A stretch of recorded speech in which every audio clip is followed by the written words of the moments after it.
کبھی کبھی ملتی ہے ایسی تقریر، اس تقریر کو لاسٹ تک ضرور سننا، اور چینل پر نئے ہو تو چینل کو ضرور سبسکرائب کر دو۔ عزیزان گرامی وقار، میں یہ چاہتا ہوں جہاں پر آ کر ہم رکے تھے وہیں سے ہم پھر آگے بڑھتے ہیں۔ ہم رکے تھے کہاں آ کر؟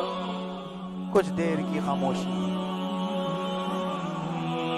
اس کے بعد ہم آگے بڑھتے ہیں، اس لیے کہ مجھے کوئی شعر اب یاد کرانے کی ضرورت نہیں، اور نہ ہی کسی کے سامنے کچھ بولنے کی ضرورت ہے۔ حالات تو ایسے تھے کہ جو نان مسلم تھے وہ بھی ہمیں جیل میں دیکھ کر یہی کہتے تھے کہ آپ ہی نے کہا یہ فلاں بات۔ ہم نے کہا اللہ تبارک و تعالیٰ نے تم کو بھی یاد کرا دیا۔ میرے عزیزوں، ستیزہ کار رہا ہے ازل سے تا امروز، شرار ابو لہبی سے چراغ مصطفیٰ بھی۔ یہ آج کل کے معاملات نہیں، ابتدا سے حق اور باطل کے معرکے ہوتے رہے۔ لیکن ایک بات میں آپ سب کو بتانا چاہتا ہوں، مظفر کو مقید نہ سمجھ اے سیاد۔ سیدنا مظفر حسین کچوچوی رحمۃ اللہ تعالیٰ علیہ جیل گئے تھے، قید میں تھے، تب انہوں نے یہ شعر کہا تھا کہ مظفر کو مقید نہ سمجھ اے سیاد، میری یہ اسیری بھی سنت آبائی ہے۔ میرے آبا و اجداد کی سنت ہے جس پر میں عمل کر کے آ رہا ہوں، میرے بزرگوں کی یہ سنت تھی۔ بہرحال جن کو جس راستے سے مجھے گزارنا تھا، لوگوں کے دلوں میں یہ ٹھنڈک تھی شاید کہ زبان بند کر کے چند دنوں کے لیے قید کر دیا جائے، مگر میرا عقیدہ یہ تھا کہ اللہ تبارک و تعالی جب تک چاہے کہ کوئی اس کے لیے پابندی نہیں کر لگا سکتا۔ وَإِن يَمْسَسْكَ اللَّهُ بِضُرٍّ فَلَا كَاشِفَ لَهُ إِلَّا هُوَ۔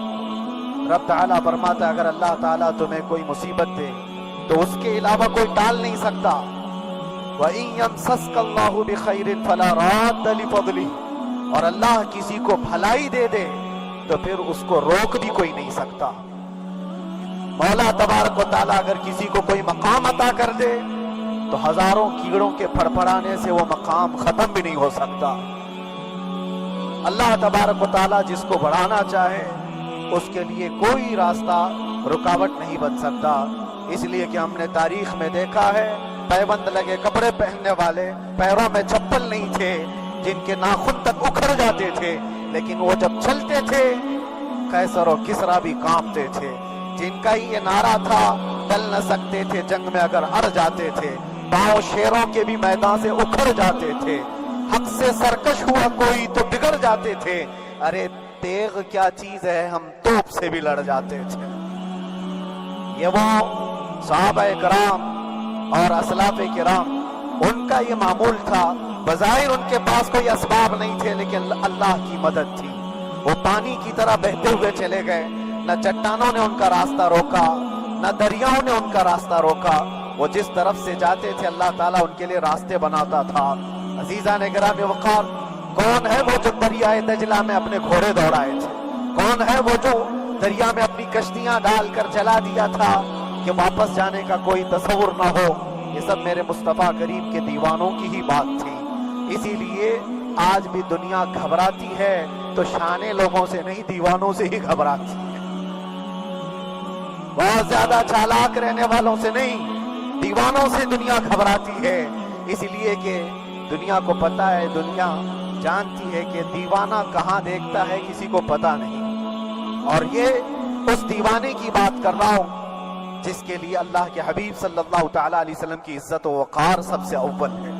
عزیزان گرامی وقار، آج آپ کے سامنے حاضر آیا، یہ میرے استاد گرامی، مربی، استاد الاساتذہ، برادر گرامی حضرت العلامہ مفتی زبیر احمد صاحب قبلہ ادام اللہ اقبالہ، جنہوں نے دن رات ایک کر دیے تھے۔ میرے خیال سے 8 مہینے میں جتنے ان کے بال سفید ہوئے اس سے زیادہ نہیں ہوئے ہوں، صرف اس لیے نہیں کہ ایک بھائی کے لیے، اس لیے بھی لڑ رہے تھے کہ ایک عالم کے لیے۔ جس سے دین کا بہت سارا حصہ وابستہ ہے.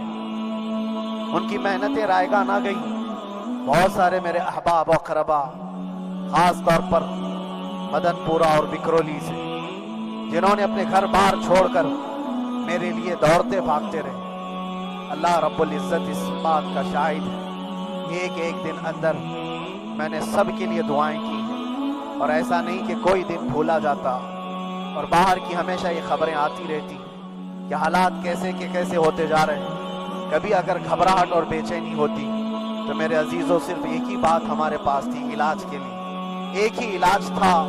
جب بے چینی بڑھ جاتی، اپنوں سے رابطہ نہیں ہو پاتا اور کسی کے خبر نہ پہنچتی، کھانے پینے کی تکلیفیں، رہنے سہنے کی مصیبتیں جب سر پر آتی تو ایک ہی علاج تھا، ان کے نثار کوئی کیسے ہی رنج میں ہو، ان کے نثار کوئی کیسے ہی رنج میں ہو. جب یاد آ گئے ہیں سب غم بھلا دیے ہیں، جب یاد آ گئے ہیں سب غم بھلا دیے ہیں. اس رسول محترم صلی اللہ تعالی علیہ وسلم کا احسان عظیم ہے. بار بار مجھے یہ احساس ہوتا رہا پوری دنیا اگر چھوڑ دے مگر یقین تھا آمنہ کا لال کبھی نہیں چھوڑے گا، اور چھوڑا بھی نہیں، اور چھوڑا بھی نہیں. ہر رات جو ہمارا معمول تھا ہم نے جو دیکھا، ہماری پچھلی زندگی میں ہم نے اتنے عجائبات نہیں دیکھے ہوں گے جو 8 مہینے کے اندر ہم نے دیکھے.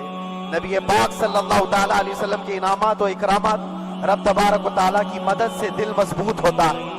عزیزان گرامی، ہم نے تو وہاں ایسے لوگوں کو دیکھا جو ڈپریشن کا شکار ہو کر کافر بھی ہو گئے اور حالات سے گھبرا کر کے وہ انکار کر بیٹھے کوئی خدا نہیں ہے، کوئی مدد نہیں آتی ہے. ایسے حالات وہاں دیکھے، لیکن ان حالات میں بھی اللہ تبارک و تعالیٰ کی مدد ساتھ رہی. رسول پاک صلی اللہ تعالیٰ علیہ وسلم کا انعام و اکرام یہ تھا کہ جس طرح سے گئے تھے اسی طرح سے واپس بھی آئے، جس طرح سے گئے تھے ویسی واپس آئے. اور نہ میرے مصطفیٰ نے باہر میری عزت میں کمی کی، نہ اندر عزت میں کمی کی، کہیں پر بھی نہیں. الحمدللہ جس شان کے ساتھ رسول پاک صلی اللہ تعالیٰ علیہ وسلم اپنے چاہنے والوں کو رکھتے ہیں وہ میں نے دنیا میں دیکھا. اور پھر یہ عرض کیا آقا آج آپ کی عزت پر بات کرنے والے کو چاہے وہ 1000 کال کوٹری کے اندر ہو آپ عزت کے ساتھ بٹھاتے ہیں تو پھر قیامت کے دن اس کی عزت کا کیا حال ہوگا. عرش حق ہے مسند رفعت رسول اللہ کی، دیکھنی ہے حشر میں عزت رسول اللہ کی. میرے عزیزو ایک بات کو طے کر کے چلو، انہیں جانا انہیں مانا، نہ رکھا غیر سے کام. للہ الحمد میں دنیا سے مسلمان گیا. اس ایک بات میں جو عزت ہے دنیا کے کسی مقام و منصب اور مرتبے میں عزت نہیں. اور حالات دنیا انشاءاللہ میں سناتا رہوں گا. اللہ تبارک و تعالیٰ جب تک یہ زبان رکھا ہے حق بولتے رہے.